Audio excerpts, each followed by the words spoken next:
welcome to Sports Source. I'm Steve Peak here with Zachary Harmouth. Here we have Daniel Rippey at the Corner Pub in Franklin. Right now it's Smoking Mondays. Tell us a little bit about that.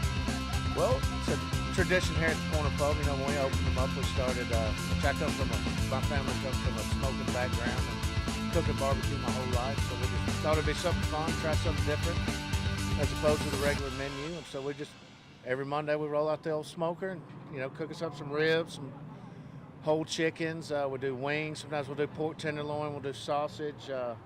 You know, we mix it up a little bit to try and have a little fun with it. And does it help when it's just a gorgeous day like it is today? That never hurts anything. Yeah, already got some people outside enjoying this weather. Now it's opening day for baseball. Well, yesterday was opening day, but today most of the teams get their start. I know Zach here's a Pittsburgh fan. I'm a Cubs fan. Yeah, and so those two teams are playing. Who's your team?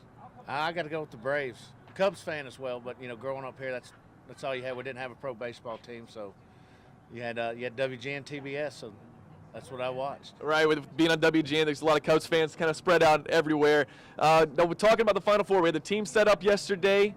Florida's playing Connecticut, Kentucky playing Wisconsin. Who's your picks? Got to go Florida and Kentucky. You know, yeah. I been SEC, being from Tennessee and from the South. That's, you know, I got to pull for my boys. Yep, and they look good. Could be for it being a down year in the SEC, as you know, some people have said, they could actually have an all-SEC national title game. Yeah, that's pretty wild. That's pretty wild. You know, what, 3 teams got in? Tennessee made it to Sweet 16, and right.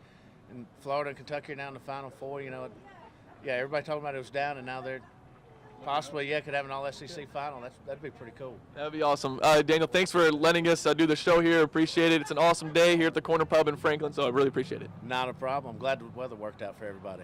Yeah, it's great. Okay, so on to what we'd say was the biggest story yesterday. Had to have been opening day in baseball, right? I mean, that had to have been the top story from yesterday. So we're going to have Coach Mike Korn come on and talk to us a little bit about his team at Columbia State. State Chargers. Yeah, and a little bit about opening day around Major League Baseball. You said your team's Pittsburgh, right? Pittsburgh Pirates, yeah. And we actually have the Cubs playing the Pirates in about, well, actually they're starting off right now. And I mean, being a Pirates fan, it's definitely long suffering. Last year was their first year, I think 20 years, where they were even over 500. And they lost to the Cards, but at least they were in the playoffs. And they did win 1 game or 2 games. But looking forward to a good year from the Pirates. And then there's the Cubs who, you know, curse, right? Right. That's this thing. Like the Cubs, the last time they were in the playoffs in 2008, and that's when we thought, you know, we might break the curse to them. They had the best record in baseball. I really thought that was going to be our year. But of course, it's the Cubs. So why? Yeah, it's just that's the Cubs for you. You know, if the game starts, like you said, in 10 minutes, we'll be mathematically eliminated by about 4:30. Yeah. So that's the whole thing about being a Cubs fan. You know, it's just it's always next season. You know. Part of the suffering is, you know, part of being a fan. You know, getting your hopes up, having fun. And we have Mike Korn coming on, the head coach at Columbia State, the Chargers. The Chargers are doing really well this year. Oh, yes, they have. Coach, what is it? Is it 22 out of the last 26 games Steve, you guys I think won? that's right. Yes, Steve, I think that's right. 22 out of 26. Coach, who's your favorite Major League Baseball team with it being opening day? I have to go with the Royals, Kansas City Royals. They allow me to help them in associate scouting manner, and we had a great year last year, best year in a while. So, you know, I'm looking forward to seeing them continue to do well. So you are coach of the Chargers, and last year you won an award, Junior College Coach of the Year. Congratulations on that. Thank you. I know it was your 3rd one. So how long have you been coaching at Columbia State? This is my 5th season, Zach. 5th season, and we've been fortunate enough to have some just unbelievable, talented players in my 5 years there. And anytime you mention a Coach of the Year award, it really should be the Team of the Year, because it's certainly those guys who earn that, not me. And so you actually played at Columbia State, am I right? I did. I played there in the early 90s. Coach Jim Painter, who has fallen ill over the past couple weeks. We're really saddened, and prayers go out to him and his family and Miss Faye. But he recruited me down from East Tennessee, and I played here in 93, 95. And so there's certainly a sense of pride and ownership with me being the head coach now. Sure. How did you become the head coach? How did you get into coaching? Well, it's a really interesting story. I don't know if everyone's story is quite as interesting as mine, but I played at Coker College, finished my 2 years at Coker College, Division II school in Hartsville, South Carolina, and really I wasn't one of those guys who said, I'm going to coach. You know, this is my dream. This is what I'm going to do. It developed into that. I was working at the YMCA, and had a friend of mine call and say, hey, Tusculum College has an assistant coaching job that's open. Are you interested? And I said, yeah, I think I would be. Coming back close, I'm close to my family, and it would be Greenville's fairly close to Irwin there, where I grew up. And I came back, and I'm driving into the interview, have a flat tire. And I'm sure Coach Doug Jones there said, oh, sure, this guy's just going to be late. But I'd left early enough. I got out in my suit and changed my tire. I had sweat dripping, grease all over my hands, and went through the interview process. That was my first baseball interview process. And he didn't offer me the job. He offered it to someone else. I was after the interview process, I was like, yeah, this is what I want to do. This is what you want to do. And Zach, he didn't offer me the job, and like 3 days later, he calls back and says, Mike, hey, the guy that we offered the job, I hate to do this, but he's backed out on us. Would you come and be our assistant? Wow. And I said, absolutely. So I was already back doing childcare and youth programs at Hartsville Family YMCA. So it was neat, and 9 years later, had the opportunity to go and help Coach Todd Riley at Tennessee, and was there 1 year, and that experience opened up the door for Columbia State. And so with that crazy story of how you became a head coach, what does it mean to be named the Coach of the Year 3 years now? I'm humbled, certainly excited for our institution, for Columbia State, and our players. It's not something you necessarily think about. Man, I want to be Coach of the Year, but your kids are doing well, and they're good outcomes. They're doing well in the classroom. They're doing well on and off the field if we're able to receive these type of awards. And you were saying coaching, it's not just about, it's not just about the game. And you were saying in junior college or college in general, it's, it's not so much the system. It's about being a coach, but being more than a coach for your players, right? You said Zach, in this classroom. I think if winning's the only thing you're doing this for, you're in the wrong business. We're here for the kids. We're not a professional organization of business. We are a place where kids come and grow into young men. So I think it's all about culture, about trying to teach them to be humble and be appreciative, and teach self-confidence, and teach the process that step one comes before step two, and then if you don't get step two, you may never get to step three. So it's certainly a holistic development for us at Columbia State. I want to go back and talk about some of the games you guys have played this year. One of the wildest games I've ever covered in baseball happened last week against Wallace State. There was a combined 34 runs in that game. Both teams had 6-run leads at different points of the game. It was unbelievable. Y'all traded 6-run leads 3 times. Talk a little bit about that contest. Steve, I don't know if I've ever been a part of a game like that, and the players echoed that sentiment when that game was finished. Basically, we said, let's pack up our stuff and get out of Hansville as quick as we can. It was trying conditions, wind 30 miles an hour straight in, so every ball hit in the air was just a complete circus. Too many walks, too many errors. It was an ugly, really game to watch, but the kids, credit to them, they never gave up. They kept battling. They took advantage of every opportunity. We're up 7-1, and coaches making changes in the lineup to make sure this guy gets his innings in, and this guy. And next thing you know, like I said, we're down 8-7 in a blink of an eye. Before I could get even a pitcher ready in the bullpen, we're down, and battled back and scored that 9 runs in the 9th. And one of our last runs was actually scored by a pitcher who we had to put in as a pinch runner because one of our guys rolled his ankle. Our first baseman, we had to move him to third. We had to put our DH into the game. We threw every single pitcher we had on the trip. We had no one left. If we would have went extra innings, it would have been just, which position player can we have to play? So let me ask you this: you're up 20-14, bottom of the 9th. Did the lead feel secure at that point? I think in a sense it did, because the other team, Wallace, seemed a little deflated after that nine runs. And the one guy we had coming out to finish the game as a strike thrower. And I really felt like that he would make them hit their way to that to the tie game, and I think maybe a strikeout, single and double play, and finish the game. So you guys come back the next game and you score 14 more runs. So you've scored 38 runs in 2 games, and then it's the craziest thing about baseball, right? Because you scored 38 runs in 2 games, and then the next game get beat 1-0. Isn't that just amazing how this game of baseball is? Steve, it shows you how the guy that's on the bump, the pitcher, how much control he has over the game of baseball. It starts and ends with him. And if that guy is on, if he's doing his job, then there's not a whole lot that hitters can do. Chevis Hoover for Ball State pitched an outstanding game. He was what I call effectively wild, in and out of the strike zone, threw enough strikes when he had to, hard-breaking pitch, and he kept our guys at bay all 7 innings. I was going to say, over the course of a season, all the travel, you're dealing with younger adults, people who are just turning 18, 19, 20. And I mean, you have this crazy 38-point game or 38-run game, and then you have turnaround of 1-0 game.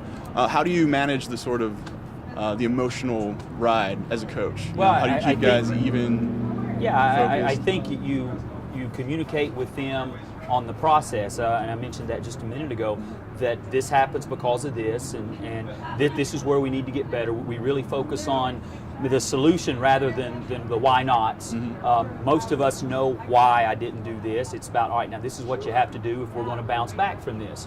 We talk about the emotional roller coaster, on how to stay on top of that emotional wave, how to ride it and never get too high or too low. But I think in college, people talk about an even kill, and I don't think it's necessarily an even kill, because I think that can make you become complacent. I think you have to have an elevated energy level each and every day and maintain that, mm-hmm.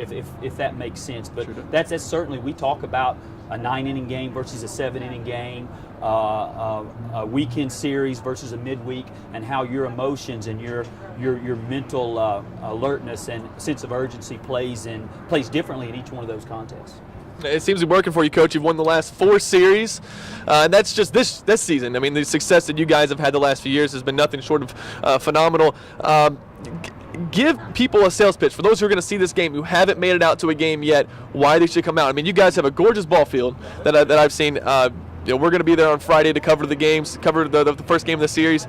Tell why other people should come out and see your team play. Well, Southern Athletic Fields, first of all, to mention about Dave Hall Field, our home park. Southern Athletic Fields and Bill Marbett, they do a fantastic job in helping us maintain a quality, safe playing surface.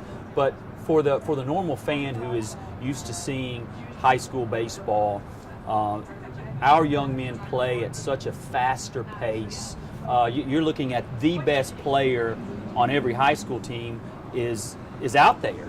For both teams. Right. We've had 15 or 16 of our young men go on to play Division I baseball in the last 4 or 5 years. The kids that are playing at Columbia State, they're going to go on. They're going to be a Clint Wright, who's in the Braves organization. They're going to be Casey Delgado, who led Austin Peay, set the all-time single-season strikeout record. All these guys were at Columbia State. So they're going on, and Dustin Delgado's the starting shortstop at MTSU.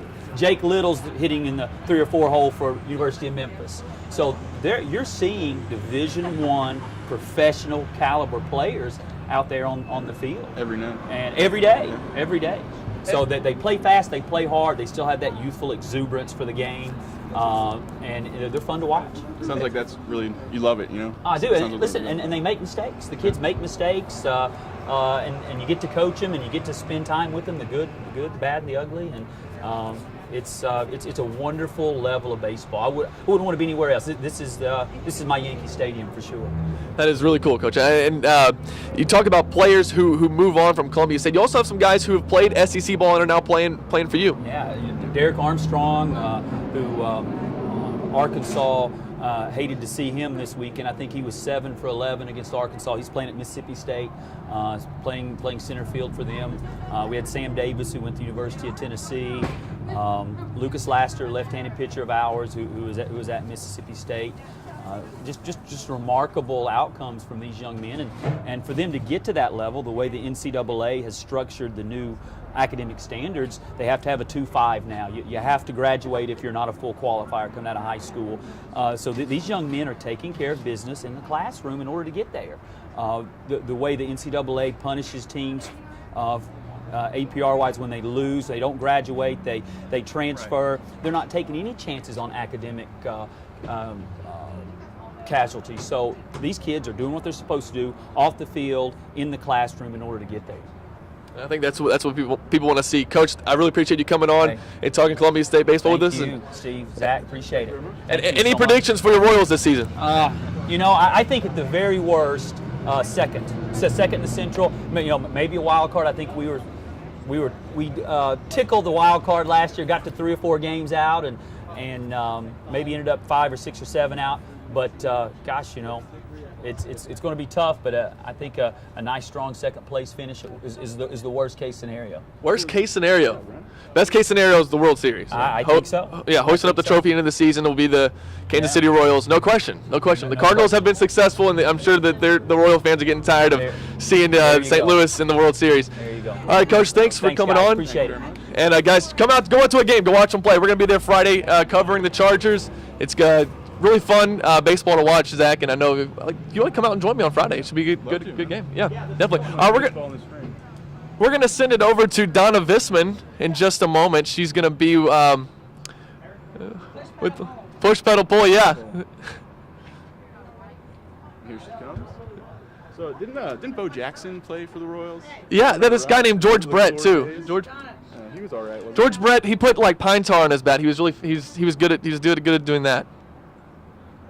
Good old days. And he put the pine tar all the way up, and then he hits a home run against the Yankees, and he gets it taken away. Do you remember that? Have you seen the video that he comes running out of the dugout? George Brett comes running out of the dugout to argue the call that they took away his home run. Here you go, Doc. All right, thanks, guys. All right, I'm here with Lynn from Push Pedal Pull. I've got this ball I'm holding on to here. It keeps rolling around here. So, Lynn, you brought us some great things. I mean, there's different things. I'm a little afraid of this. What have we got here? This is great. This is the TRX Rip Trainer, and now that it's springtime, we can go outside and do some extra exercises and whatnot and really enjoy it. This is a great way. It's you can take this outside, and I'm going to put it over there on the fence as an anchor and show you some great exercise and technique to build your core. Okay. To get ready for all the sports coming out. We'll show you some golf swings, baseball swings, and just really work on centering our body balance so that we can enjoy the sports that we're playing without injury. Yes, injury is good. No injury. Injury-free, actually. Injury-free would kind of be the idea. That way we can go back out and do it again. Yes. All right. Show us how it works. I'm going to come over here real quick and anchor this in. You should be able to, I should be able to pull out so you can see it enough. Right over here.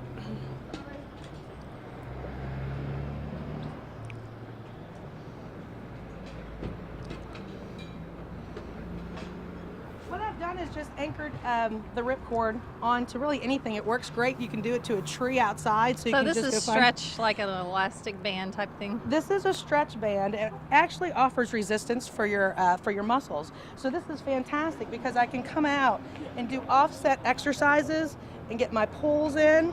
And how I change the resistance is I can either step back further or change the hand grips and positions on the rod.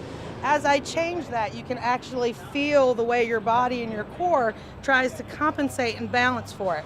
So there's different ways to change the resistance, and then you've got all kinds of exercises that you can do that stretch out your core and that help keep you balanced. So this is also a good exercise if you want to practice your baseball swing. You can practice the muscles that bring it back, and then I can turn around and practice the muscles that go through it, so I can really get full whip in my muscles and actually get that ball to go up. Same concept with golf. We want to be able to get our swing down, and as we accelerate through that swing, it actually gives our ball a better distance. This is one of the great tools you can use. Okay, tell me, for us who play tennis. Yes. Can we use that also? Show me about that. There's a lot of women playing tennis, and it starts next week. Oh, are you playing outside? Yes. Oh, that's fantastic. All of that, think about any athlete. You're in a position where you get down, so you're using your lower half of your body, your core, and if you realize almost every exercise has to do with movement in that core to get that twist separated. So even in your tennis racket, you're coming through here, all of this action right here is participating in that exercise. So the ripcord, absolutely can handle that. So we can work on our backswing to come back. Do it that way. And then what you do is you switch it around to do your follow through. And what's really cool about this is you do need a little bit of space. You want to be able to get some bouncing in there, turn and rip. All of these exercises will force our body to work together. It's a chain reaction, if you will. Some other exercises that we can do outside are just using a couple balls. We can bring these over. Yes, I have one of these and I love it. I use it all the time for What's different your types favorite of thing things. do you do on it? Well, I really like to do my push-ups on it Fantastic. and the sit-ups. I use that a lot, and honestly, just stretching out on it. It's fantastic. One of my best rounds of golf ever was when I really took the time to do a good stretch out before I played. It was just a fantastic round for me. And it's very simple. We can sit on it. If we're sitting and we're bouncing, we're stimulating our smaller muscle groups in the stabilizer muscles. So you can just bounce for a couple minutes to get all that warmed up. You can roll forward. Excellent ab exercises. What's also nice is you can put your arms up and really get that core stretch. Really work on the mobility of being able to twist our hips and our upper body so that we can follow through on the range of motion through the sport we're playing. So I can add some intensity. So you got the medicine ball. Got the And medicine all ball. of these things are available at Push Pedal Pull. All of these are available at Push Pedal Pull. As a matter of fact, if any of you guys see this, just mention that you've seen it. We'll give you a 10% discount on any of the products in the store so that we can get you excited about being outside again. Great, I love So it. mention this, get a discount. And we've got all these very simple accessories, or we've got the full systems if you need those as well. But it's a gorgeous day. Take something outside and really get some vitamin D as well as some exercise. Yes, yes. Okay, show us what we're going to do with the medicine ball. Now the medicine ball, we can use it to increase the intensity of our ab workout. So what I can do is I can roll through there. I can hold it up over my head and you can really feel that rip through your core and your abs. And then I can do smaller exercises like this to really make sure that my core is strong. The other thing that people don't think about is your lower back is the front of your abs. So if we keep our abs strong, it helps support our back, and if we keep our back strong, it helps support our ab and our core. The other thing about this, to increase your range of motion, you can out here and work on your twisting. Here, again, great for your tennis. Same exact muscles. You can hold it. This one's got dual handles on it. So Yeah, you I can like use that. Most of them don't have the handles. I like Right. the handles. The handles are fun because you can use it almost like a dumbbell, so you can go right into bicep curls. You can pull it in and do rows here. Same thing with the rows on the ripcord. Very similar, same muscle grouping. And we want to teach our muscles the range of motion that we actually want to go in. That helps a lot too because we're basically training our body through the movements of sport. So I can get it trained to go through the movement of a baseball swing. Great for getting your rotator cuffs exercised.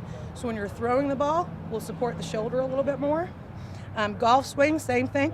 What we're doing with the golf swing too is we want to have our muscles almost gain a muscle memory.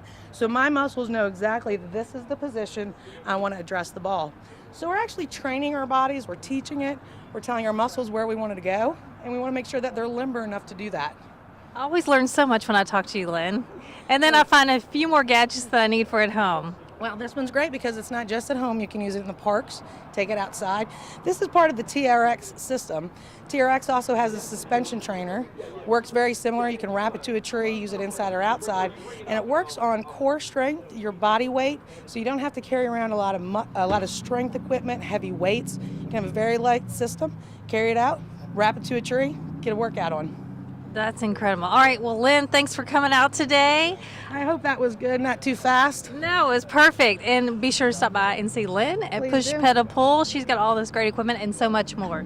Thanks. Come on by and see us. And again, mention that you saw us here, and we'll get you some good discounts and get you started. All right, thanks, Lynn. Thank you, Donna. All right, so the guys are coming back to talk to you about basketball. We've got Drew Maddux here from CPA. I'm wearing my Kentucky blue just in honor of basketball, the big win. I'm sure you guys are going to talk about that, right? Yeah, did they win yesterday, Donna? They did win. It was a very close game, and our family was so excited. Who'd they play? Yeah. Michigan. Michigan, okay. Well, we'll see. I'll try to pull that up and see if we can talk about it. But, yeah, so there's this big college basketball tournament going on right now, Zach. Yeah, the March craziness? Not Yeah, March. the NCAA tournament's been going on. Yeah, madness. I mean, you have an 8 seed, you have a 7 seed in the Final Four, kind of reminiscent of 2011, where actually Kentucky and Connecticut were also in the Final Four. So talk a little bit. We talk a lot about the men's, but talk a little bit about the women's and how UT did, and kind of an unfortunate ending. Yeah, unfortunately, the Volunteers women team lost yesterday. They were a 1 seed in the women's tournament, and they lost yesterday to a 4 seed Maryland, and it was just kind of a heartbreaking game. Just a lot of turnovers by UT, but there was one standout, Megan Simmons. She's a senior guard. She had 31 points, so it's kind of a low note. Yeah, I mean, it's a silver lining a little bit. You know, it's kind of unfortunate, you know, to end the season that way. And for the UT men's team, they played a great game against Michigan. They had a good opportunity to go to the Elite Eight. Anytime you don't think you lower your shoulder, as Stokes did, they call you for the charge. I thought it was a weak call, but you know, anytime that the player lowers his shoulder and the guy falls down, they're giving the charge most of the time. So, well, see, I think, I mean, if I'm a UT fan, I think I'm pretty happy about the way the men's basketball season played out. I mean, they had to play in to get in the tournament. You know, they had to beat Iowa in the field of 68 just to get in, and then you know, they get the 11 seed, and then they just. It must be something with the SEC. I don't know. They're saying it's a bad year, but really, I mean... Right. For a down year in the SEC, you got 3 teams in the Sweet 16, 2 in the Final Four. And I mean, Tennessee comes in and just kills UMass 86-67, and then they play Mercer, and they just beat Mercer by 20 points. Yeah, and you're talking about Mercer, and this is one thing I said. Duke had a BPI of 31. Now, I know you can't field the teams just on BPI, but if you did, I mean, you could divide that by 4, and you could say, look, Duke could have been possibly an 8 seed. And they give them a 3, and that's why I never really thought Duke was that impressive all throughout the season, and they got a 3 seed, and then Mercer showed them why they shouldn't be a 3 seed. Yeah, I mean, it might just be the ACC kind of, you know, Duke playing in a hard. Yeah, playing in a tough conference. I get that, but you know, I thought that, you know, nearly having 10 losses, having a BPI of 31, and still getting a 3 seed. All right, we'll bring on Coach Maddux here. He's familiar with the SEC, I think. Is that right, Coach? A little bit familiar with the SEC, yes. Talk about, I guess, being a Vanderbilt 3-point shooting star. Yeah. Talk a little bit about Vanderbilt. In a way former life. Before that, even Good Pasture. You were a star at Good Pasture in high school, right? Star loosely, but yes, I played at Good Pasture, yes. It's like you've been accused of being a star. Talk a little bit about Vanderbilt's team this year. I'm sure you've watched most of their games, and kind of unfortunate way to end the season in the SEC tournament, but talk a little bit about their season. Yeah, obviously, you know, I thought when you look at Vanderbilt comprehensively and you look at their entire body of work, I thought they overachieved considering the hand that Coach Stallings and his staff were dealt. Only 7 scholarship players remained, you know, as they finished the season. Very, very difficult to have to coach and practice and to manage minutes and all of those kind of things, kind of holding your breath every time somebody hit the floor, you know, wondering if he was going to be the next one out. But Coach Stallings is an amazing coach. Obviously done a great job at Vanderbilt, the career leader in terms of wins there for a storied program. But I think they'll be much better next year. Keidron Johnson will return back from his suspension to help. Josh Henderson will return from his ACL injury. They signed 4 players to date, which will provide some depth in the backcourt as well. So Vanderbilt will be much better. Yeah, and fans around here would like to see that. Now, this is something I've always wanted to ask somebody who's ever played for Vanderbilt or coached at Vanderbilt. Is there is there signs? Do y'all give signs to have those benches at the end of the end zone? Is there an advantage to having that? Now, if I told you that, I'd have to kill you. So I can't really give you the secret sauce in terms of what the ingredient was. No, it is a unique place to play. Obviously, an unbelievable venue. I do think in recent years, just because of our culture and the way attendance across the country has decreased, it's lost its mystique a little bit. But still, it's an unusual place for visitors to come in and play. It's a great place as a fan to watch a sporting event there. And obviously, we thought it was a tremendous advantage being the home team playing on that court. Yeah, definitely. Okay, so the games yesterday. We'll talk about all the Elite Eight games briefly, but we'll start off with Florida. They played a tough Dayton team. You know, Archie Miller's done a great job with Dayton. I watched them play. They play my alma mater, Murray State, and the Racers were only down by like 5 with a few minutes to play. So I was thinking, if by process of Team A, Team B, Team C, if Team A is greater than Team B, and then somehow Murray State could have been in the Elite Eight, right? Yeah. No, but Dayton, they played Florida tough. Yeah, I mean, I thought Dayton had a great, incredible run. Archie Miller, one of the top rising stars in college basketball coaching. But, you know, this Florida team, it was a team I picked earlier in the tournament. I just thought they were the best team in terms of seasoned veterans, with the skill set, and then, in my opinion, the best point guard in America. I think it's debatable, Shabazz Napier, we could debate that, but in terms of what Scotty Wilbekin does for that team, I think it's just incredible. And this is a group, you have to remember that the senior class has been to 3 Elite Eights prior to yesterday. So just that experience alone, they've been there, they've done that. They've won 29 games in a row heading into that Dayton game. They were so physically dominant on the boards. They out-rebounded Dayton by 11 rebounds, had tons of second chance points. And then they had that closing run at the end of the first half, 15-1, which really closed out the half. And at that point, that was kind of the shot in the arm that they needed, because Wilbekin's going to make free throws. The ball's in his hands. He's not going to turn the ball over. Right. And so they're going to do whatever is necessary to win basketball games. And this is a group that just knows what it takes to get wins. Well, and you're talking about what you said, 29 wins coming in. Yeah. Do you know who they lost to? Yes, I do. 2 Final Four teams. They lost at the buzzer December the 3rd at UConn. Shabazz Napier made a putback at the free throw line. And then they lost to Wisconsin earlier in the season. So the 2 Final Four teams are the only 2 losses. Right. And talk about Shabazz Napier. It was just like the ball was always in his hands there late in the game against Michigan State. Yeah, it was incredible. You know, you think about a team like UConn that shoots 37% from the field, 22% from 3, and yet you win the basketball game against a Tom Izzo Michigan State team. It's really incredible. This is the first time Tom Izzo's tenure at Michigan State that the group of seniors is not advancing to a Final Four. Right. So what UConn did was really special. But back to the point of a group that was committed on the defensive end, they forced 16 turnovers against Michigan State. They played almost a home court game at Madison Square Garden, a venue, an atmosphere that they were used to. Right. And then lastly, they made free throws. 21 of 22 from the free throw line, made their last 20 consecutive free throws.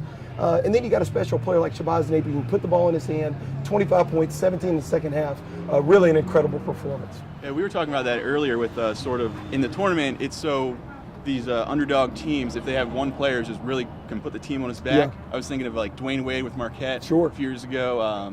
Just one player can just really come into his own and catch fire and just carry a team, you know, like a 7 seed like UConn. Right, and Kimball, you know, people compared Shabazz Napier to Kimball Walker, and I thought that was unfair. I was like, well, he's not Kimball Walker, but how can you even argue that now after the numbers he put up? And I don't say single-handedly, it's a team sport, but still, like Zach said, one guy seemed to have led his team to the Final Four. But it is unfair because we know the rest of Kimball Walker's story went on to be drafted, but if you look comparatively, which we have done, in terms of statistically in the tournament, in the postseason, very similar, both averaging 22 points at this point, go headed to the Final Four. In terms of offensive efficiency, in terms of plays that come off his hands, whether it's a point or an assist, he accounts for over 45% of his team's production.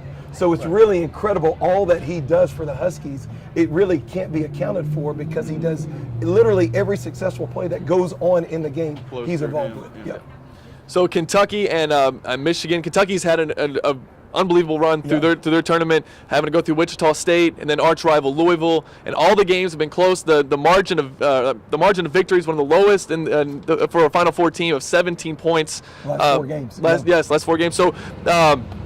Talk about that Kentucky-Michigan game. Did you watch the game? Oh, absolutely. Okay. Yeah. So I saw you on Fox 17 yesterday, so I knew you were talking about it. But what a crazy ending. And I think Coach Cal, in the post-game press conference, he said the shot they drew up was Aaron Harrison to shoot an off-balance 3 from 27 feet. Step back. Make sure you're going to your left. Right. The most difficult shot you can possibly shoot. Because they're not expecting it. And they drew that play up and ran it to perfection. It's really amazing, though, when you think about Aaron Harrison and his development. Both the Harrison brothers, for that matter, Andrew playing the point guard spot, but Aaron Harrison came into the tournament shooting 29% from 3. And in the postseason, he's shooting 56% from 3. Yesterday, he makes 4 threes in the second half alone, including, Chris LeVert contested that shot. That was like, as good a defense as you could possibly play on an offensive player without fouling him. Chris LeVert did. But I just think Kentucky really has changed since their trip to Columbia, South Carolina. You have to think about, they lose to the worst team in the SEC. Coach Calipari gets thrown out of the game. They're at the lowest point of the lowest point.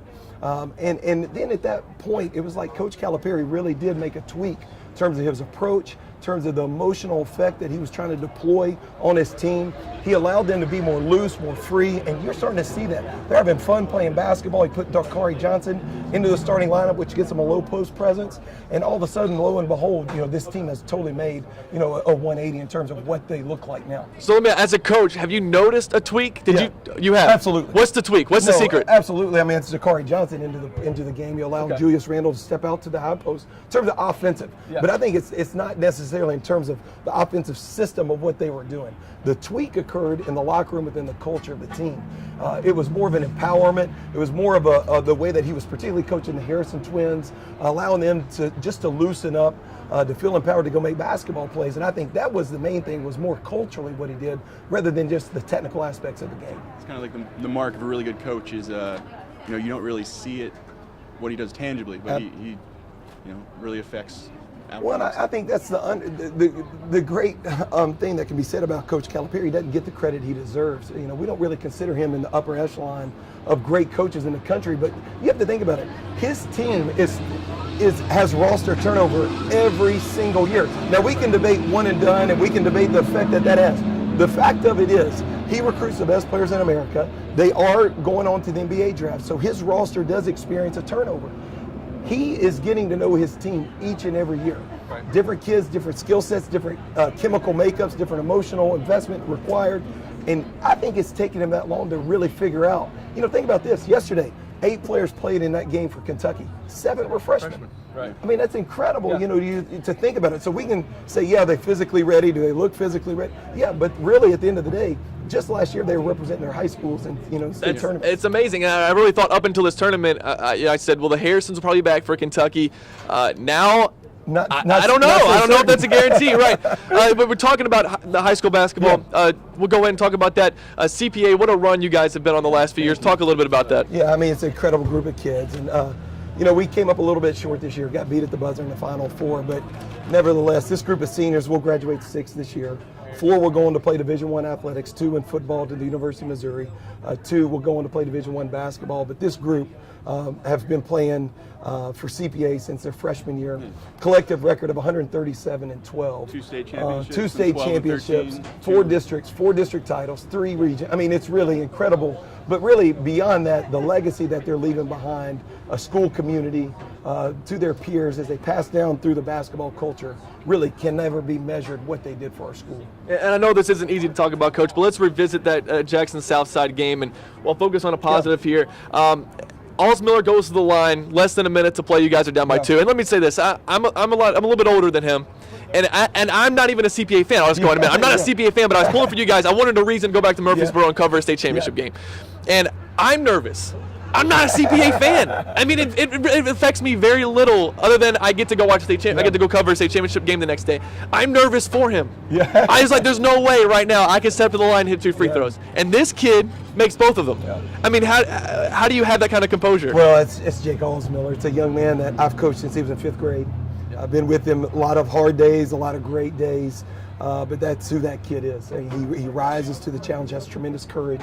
You're talking about a young man that will go down as the 6th all-time leading three-point shooter in the history of high school basketball in our country. Not in the state, not in the county. I'm talking about in the country. So that kid has achieved a lot. He's made a lot of big baskets.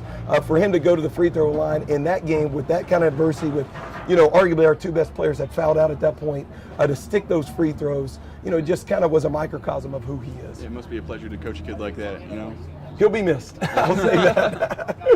I talked to Coach John Pierce at FRA. I'm doing a segment on Torrey Smith and him hitting a game-winning shot, which is I thought was really cool. And I asked him about the kind of pressure that these high school players are under. These guys are, high school basketball high school athletics really is like playing for the love of the game. And these guys are under so much pressure from fans in the stands, from their peers, and from the media. Talk a little bit about that and what these guys have to play through. Yeah, I think there's pressure, and then there's the type of pressure that our kids were even under, even more. I appreciate, all levels of what other kids have to deal with. You're talking about a group hadn't lost in the state of Tennessee since 2011. Right. 94 straight times they had been on the court and had won. So to say we were a marked enemy anytime we entered the gymnasium is an understatement. So you were there that night. You could feel, if you had nothing to do with Southside or CPA, you were still pulling for Southside. Right. So every night our kids entered the arena, that's the type of that they dealt with. And so it really speaks volumes about them in terms of their dedication to excellence, the way that they could focus, the way that they could handle, that tremendous amount of pressure, which was really unfair. Because you even could enter into the debate, the public school, the private school situation, into the discussion. And our young men just face that every night. and were incredible in how they dealt with that, how they performed, and the level of excellence by which they performed at. Well, let me tell you this, Coach, and covering that tournament, there was a lot of downtime, so there were times I just go to the media room, grab a soft drink or something, and I would go past the locker room. There would be guys at the end of a game, they couldn't make it to the locker room. They're hitting the ground, crying. Their hands are in their arms, just bawling their eyes out because they lost the state semifinal game. And I didn't see your players until the press conference, but I thought about that later on after seeing some of these guys, these kids, they're 15, 16, at the very oldest, they're 18 years old. They're kids, right? And how unfair it is, I think, sometimes that the media would expect these guys to come out and do a press conference immediately after getting a heartbreaking defeat, and the kids are, bawling their eyes out. And you want them to come talk to the media? You expect them to go? What did it feel like when you missed that shot? Yeah, exactly. That's what you want them to talk about. But here's our program exists so that they use CBA basketball as a way to transform them into being productive citizens, husbands, fathers, business people, whatever. You know what? That's the nature. You deal with adversity. You face adversity. You're gracious in defeat. You're classy in victory. And that's another life lesson we're trying to teach them. Yeah, it stinks to have to go to a press conference and talk about those things. But that's what you do. That's the expectation. And if we're going to have that expectation, then we're going to do it the right way. And we're going to teach our young men how to deal with that the right way. And I was so super proud of our two young men we took to the press conference, that particular night, because I thought they were so gracious how they handled defeat. I thought so too. And I know I said earlier that I'm not a CPA fan. Well, I'll tell you what, Braxton Blackwell and the other Braxton Bonds. Bonds, right. The two Braxtons, they kind of won me over a little bit, the way they handled that press conference, and then how their response after the game and after the game on Twitter, you would expect, Braxton Blackwell is one of the best players in the state.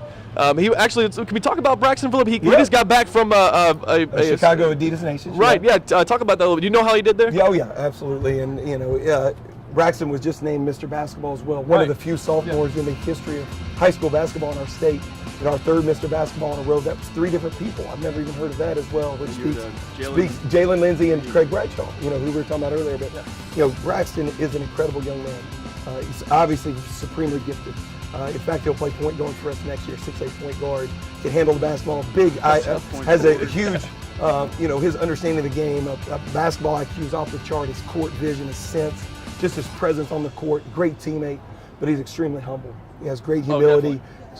Coachable kid, wants to get better, wants to be pushed, and that's who Braxton is. If you ask kids at our school, on our campus, who's the best classmate, who's the best in the Braxton Blackwell's name comes up over and over again, and it just says a lot about him, his mom and his dad, Thomas and Robin, and who they are to the Blackwell family.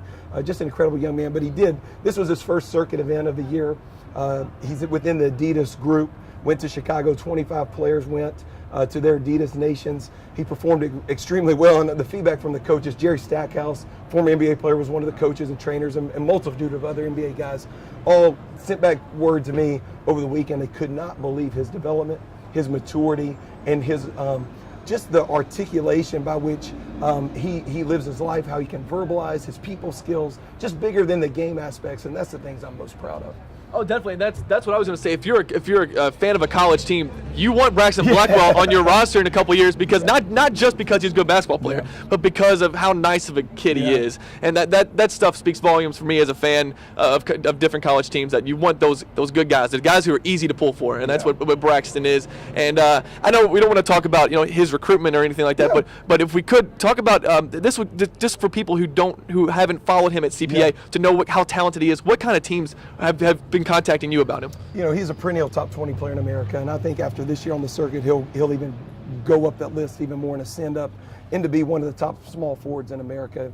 Right now he has 15 Division I major Division I offers, in the BCS conferences. But this year we've had Coach Calipari, Rick Pitino, Roy Williams all visit campus or visit a game, and it's the who's who of college basketball coaches that are in and out of CPA. Even in and out of our games, visit with us, call us, and he'll be able to choose. I'll just say this. He'll be able to choose whatever school he wants to go to. That's how good he is. So he'll have multitude of hats on the table. Yes, absolutely. Do you think all that attention from coaches, inadvertently probably has to help other players too, right? Just because, big coaches come and want to recruit him, but then they see You know, it's just Absolutely. You know, any given morning, we do 6 a.m. workouts. I love early morning workouts. And in the off season, guys, you can come to our gym at any given moment at 6 a.m. You'll see 12 to 15 Division I schools in the stands watching major Division I head coaches. You know, all the way down to even the smaller schools just saying, you know, we want a kid from this program that's achieved, that's been a part of that, it's part of a winning culture. Maybe it could be a culture guy that could come, maybe even be a preferred walk-on, just because they want a little bit of what our program represents. And it's a tremendous compliment to those young men and the families that have invested a lot in our program. Well, I was going to ask, how did you come about, like, how did you create this culture? What's your background? Do you have a coach who you had when you were younger that, you know, you modeled yourself off of, or? You know, it's a great question. You know, I never thought I would be in coaching. 8 years ago, I was in the business world. I was in healthcare, selling software. And, you know, I was traveling most weeks. My daughters, we choose CPA as a school for our family. I have 5 kids now that are all on campus at the academy. And I was tired of traveling and got to open up the doors for the coaching opportunity. And I knew it was a gift set kind of in the back of my heart and the back of my mind. And so, yeah, I accepted that role. But at that point, you know, anything that we do, you know, I want to achieve the ultimate level. And so I started just reaching out my network of coaches that I'd accumulated over the years. You know, whether it's Billy Donovan or whether it's Kevin Stallings or at the time Bruce Pearl at Tennessee. And I just went and met with them and said, what are the traits of a successful program? We want to aspire to have that at this level.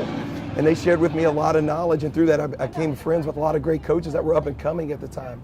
Shaka Smart, Brad Stevens, who's now the Boston Celtics head coach. You know, these guys were up and coming in those years. And they just shared with me knowledge and wisdom. And I just said that was the kind of program that we aspired to have. And, you know, we've had a lot of great people, administrators at CPA, families, jump on board and invest. And it was the collective investment of a lot of people beyond my own, you know, investment that have made that program successful. Anything else, Zach? Okay, well, before we let you go, Coach, I know you got other stuff you got to do today, but if you could, your final 4 picks, starting with Connecticut, Florida, who do you got and why? I think Florida wins this game. I've been, you know, a Florida fan from the start. I know it's a rematch. Shabazz Napier makes a buzzer beater, but people don't remember it was only the 3rd game for Scotty Wilbekin returning off a suspension. This is a much different Florida team. I think this is a team that has achieved, that has been there, a team that has been in multiple big-time NCAA tournament games. I have Florida winning in a close game because I do think Kevin Ollie and his staff will put a great game plan together, particularly pressuring the guards of Florida in the backcourt. I mean, you talk about, you know, replacing Jim Calhoun. That's got to, you think how tough that has to be. Yet here's Connecticut, you know, back in the Final Four. So now Kentucky and Wisconsin. This is a tough matchup for Kentucky.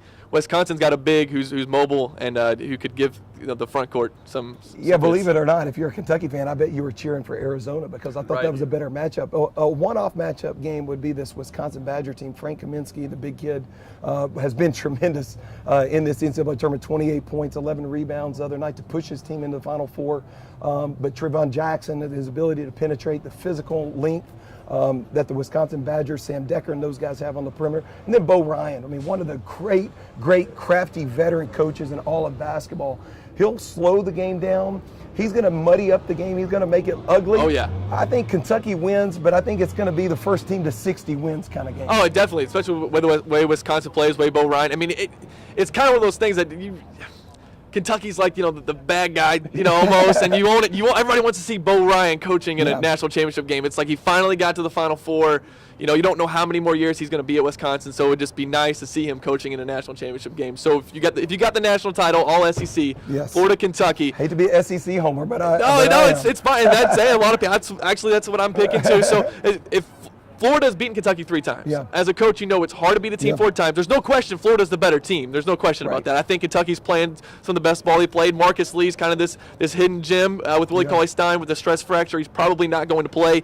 But still, Florida and Kentucky for a 4th time. Can Florida beat Kentucky 4 times in one season? Yes. And they will. Yes, they will. They will. I absolutely believe so. And I just think the experience versus the talented Kentucky roster is just too much to overcome. Florida is extremely talented, but that experience factor just, I think, puts them over the edge just a little bit against Kentucky. Close game. It was a 1-possession game in the SEC final. James Young slips and falls on the court. as Kentucky had the ball at the last possession. I think Scotty Wilbekin, this is just their year to go win the NCAA tournament. Yeah, and you wonder how freshman Kentucky started slow every single game. They've started slow every single game, and you wonder if that's the freshmen trying to adjust to this NCAA winner-go-home atmosphere. Yeah. And when you step on that stage in Dallas in front of 70,000 people and millions watching, I mean, the share for the game, the Kentucky-Louisville game, was above the Super Bowl in Louisville. I mean, that's how many people are watching this game. There was 78% of Louisville's population, which is incredible. But I want to know what the other 22% were doing if Kentucky and Louisville are playing. Yeah. But you're right, what are they watching? There's nothing else on at 10:45. But someone else's house watching. yeah, exactly. Yeah. Big parties. Yeah, exactly. So, that's I agree with you, Coach, on that. You go to Dallas, you go to that big stage of the Final Four, and Kentucky, they get off to a slow start against Florida. It's going to take a lot to get back in them. Wichita State, they were down by 10.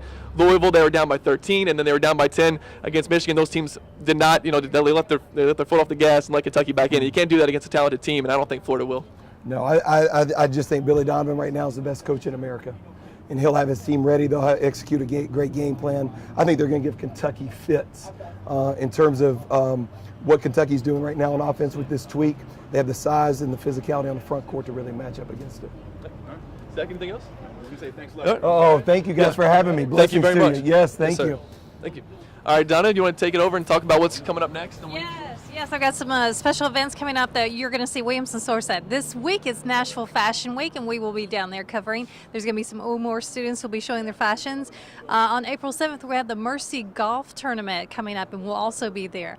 On April 12th, the Buttercup Festival in Nolensville. You can see us there. And a Vintage Affair has some events coming up April 23rd through the 25th. Main Street Festival is always a favorite. That is April 27th. And then lastly, Saddle Up is doing a new event on May 3rd, and we will be there to give you all the details about that. If you want to check our website, williamsonsource.com, to just make sure you don't miss out on any of our upcoming events. That's it for Sports Source today. See you guys next time.